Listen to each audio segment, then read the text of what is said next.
Narito na ang Veritas Editorial, ang paninindigan ng Veritas 846 sa mga napapanahong usapin sa bansa. Pakinggan si Reverend Father Anton C.T. Pascual, ang radyo ng simbahan. Veritas Editorial. Kapanalig, nakakabahala. Nahaharap ang Pilipinas sa kasalukuyan sa tinatawag na functional literacy crisis. Hindi po ito katanggap-tanggap sa isang magulang na napabilang ang kanyang anak sa mahihinang estudyante. Nahihirapan o hindi makaunawa. Isa itong insulto sa totoo lang para sa isang magulang na halos hindi na makakain ng 3 beses kada araw. Hindi na makabili ng personal na pangangailangan, mapaaral lamang ang kanilang mga anak.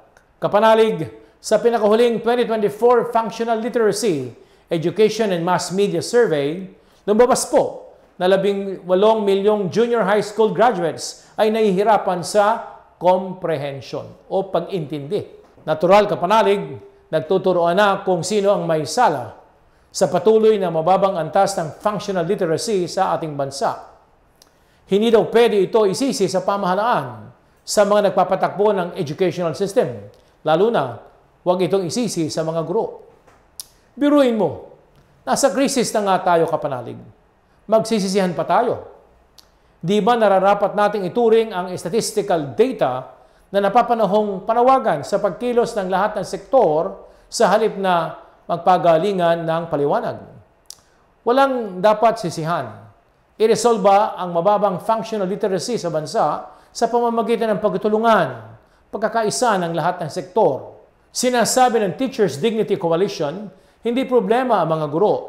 Sila pa nga ang pangunahing biktima ng sistema na kumpleto sa sangkap ng kakapusan sa pondo, maling pulisiya, katiwalian, at malalim na ugat ng hindi pagkakapantay-pantay o socio-economic inequalities.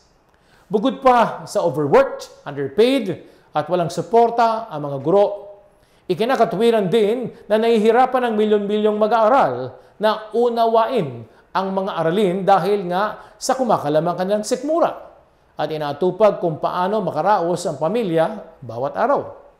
Kaya kapanalig, nais ng pamahalaan na maibsan ang kahirapan sa pamamagitan ng accessible education. Pero isinara naman nila ang pinto sa mga mahihirap na estudyante dahil nga sa implementasyon ng K-12 program. Alam niyo ba yan, kapanalig? Ang kahinang ito ng mga mag-aaral ay sumasailalim sa lumalalang kapabayaan sa educational system sa ating bansa. Mas malaki pang budget ng mga politiko sa dole-out at ayuda kaysa budget ng Department of Education. Kaya kapanalig, napaka-importante ng kalidad ng edukasyon para sa kinabukasan ng ating bansa. Dahil mula nga sa sektor na ito, ang mga susunod na mamamahala at servant leader ng ating bansa. Walang puwang dapat ang politika sa edukasyon.